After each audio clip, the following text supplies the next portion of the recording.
Oke teman-teman, berjumpa kembali dengan MDS Solder. Di kesempatan kali ini MDS Solder akan membahas mengenai heatsink atau biasa kita sebut pendingin pada power amplifier. Jika mau merakit sebuah power amplifier tentu akan menemukan benda ini, karena ini adalah benda wajib untuk merakit sebuah power amplifier. Dan fungsi dari heatsink ini atau pendingin ini yaitu untuk mendinginkan transistor final. Jadi tanpa adanya ini power amplifier tidak akan bisa sempurna untuk hasilnya. Sebelum merakit sebuah power amplifier, tentukan dulu model heatsink yang akan digunakan. Jadi ada bermacam-macam untuk model heatsink, mulai dari yang seperti ini. Jadi ini ada sirip di bagian kanan dan kiri, dan yang bagian tengah ini kosong. Dan ada juga heatsink yang modelnya seperti ini. Jadi di sini full ada sirip-siripnya. Jadi tidak ada pembatas, langsung full sirip seperti ini. Dan ada juga yang seperti ini. Jadi di sini ada lempengan, hanya lempengan, dan untuk siripnya ada di belakang. Seperti ini modelnya. Dan ada juga yang seperti ini. Jadi saya tidak memiliki saat ini, saya tidak memiliki heatsink yang model seperti ini. Ini biasa disebut heatsink build up atau heatsink 2U juga bisa. Jadi banyak orang yang menyebut dengan ada yang 2U, ada yang build up, seperti itu untuk penyebutannya. Dan yang kita bahas yang ini saja yang ada, dan nanti untuk yang tidak ada itu nanti kita tunjukkan gambar saja dan kita kasih penjelasan. Jadi untuk pemilihan heatsink itu yang baik seperti apa? Apakah yang siripnya banyak ataukah yang tebal? Jadi kedua hal tersebut wajib ada pada pemilihan heatsink ya. Jadi ya siripnya banyak ya tebal. Jadi kedua hal tersebut wajib ada supaya nanti pendinginan dari power amplifier kita lebih maksimal lagi. Dan untuk heatsink yang sering sekali digunakan untuk perakitan power itu yang modelnya seperti ini. Kebetulan saya memiliki yang seperti ini tapi tipis seperti ini ya. Ini masih ada lagi yang di atasnya ini, jadi lebih tebal dari ini untuk ketebalan sirip-sirip ini.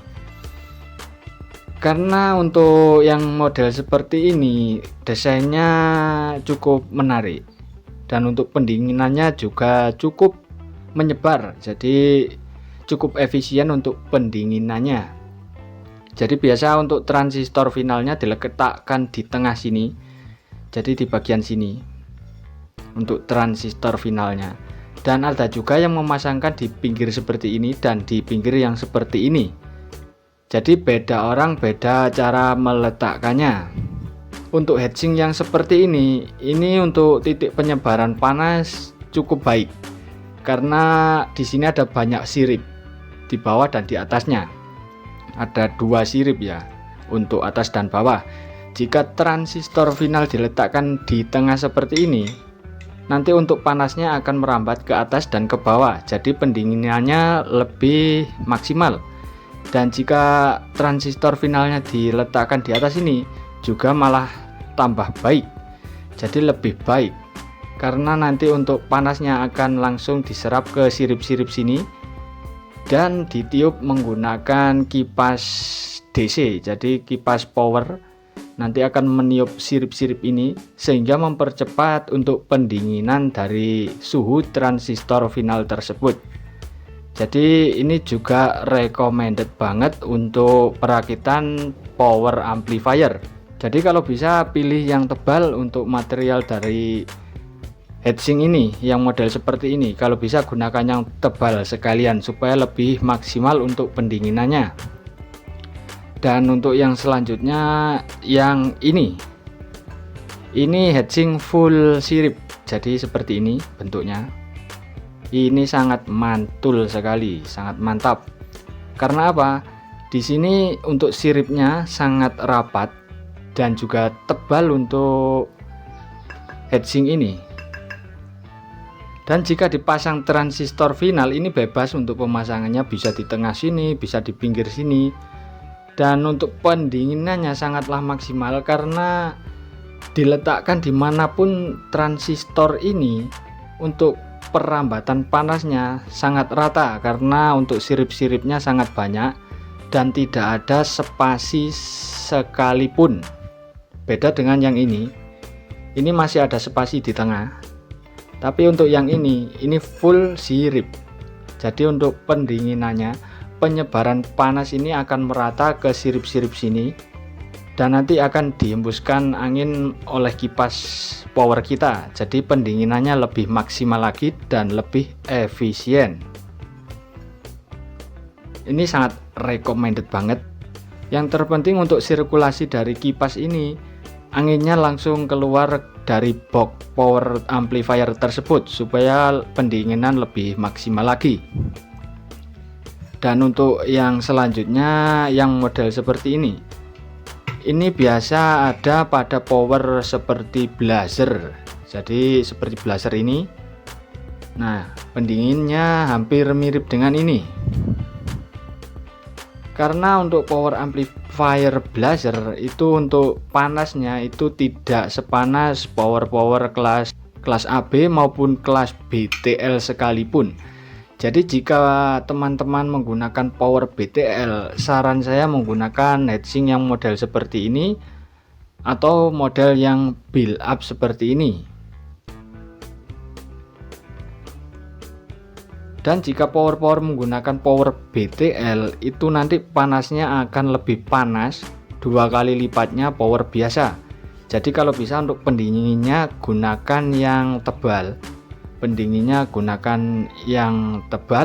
dan juga untuk siripnya yang banyak supaya pendinginannya cepat dan lebih maksimal lagi. Jika menggunakan pendingin yang seperti ini, kalau bisa untuk kipasnya menggunakan yang high speed. Jadi untuk putaran kipasnya lebih cepat dan lebih kencang. Karena nanti untuk perambatannya panas, pendingin ini sedikit agak lambat untuk perambatannya, dan juga untuk pendinginannya masih tidak secepat yang model seperti ini. Karena di sini untuk lempengan tempat transistor final ini sedikit lebih jauh dengan sirip-sirip ini. Jadi untuk perambatan panas tidak bisa langsung cepat didinginkan, akan tetapi akan mengendap di sini terlebih dahulu. Pendingin model ini pendinginannya agak sedikit lambat dibandingkan menggunakan pendingin yang seperti ini atau heatsink yang seperti ini. Dan yang selanjutnya pendingin yang model build up seperti ini. Ini recommended juga karena power pabrikan juga menggunakan pendingin yang seperti ini. Sudah pasti untuk pendinginannya cepat dikarenakan satu, pendinginnya juga tebal dan juga untuk sirip-siripnya juga banyak. Jadi nanti untuk perambatan panasnya juga cepat dan pendinginannya juga cepat. Jadi lebih maksimal untuk kinerja pendinginan dari transistor final tersebut. Oke teman-teman, mungkin itu untuk video kali ini, pembahasan mengenai heatsink atau pendingin. Jadi kalau bisa pendingin menggunakan yang tebal dan juga untuk sirip-siripnya itu banyak, supaya nanti proses pendinginan akan lebih cepat dan lebih maksimal lagi, dan power kita aman, tidak akan overheat dan akhirnya akan meleduk. Jadi akan meledak jika power kita overheat. Kalau bisa untuk pendingin pilih yang siripnya banyak dan juga tebal, dan tidak lupa lagi didukung dengan kipas atau fan yang mencukupi. Jadi sesuaikan dengan kelas power tersebut. Jika menggunakan kelas BTL, karena power BTL kinerjanya 2 kali lipatnya power biasa, dan nanti untuk panasnya juga akan 2 kali lipat dari power biasa, dan harus menggunakan kipas atau fan yang mencukupi, dan juga untuk heatsinknya harus menggunakan yang tebal, dan untuk sirip-siripnya juga banyak, bisa gunakan yang seperti ini kalau untuk kelas BTL atau Brit.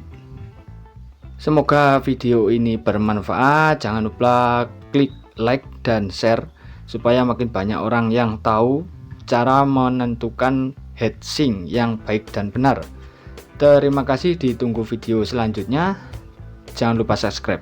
Dilanjut.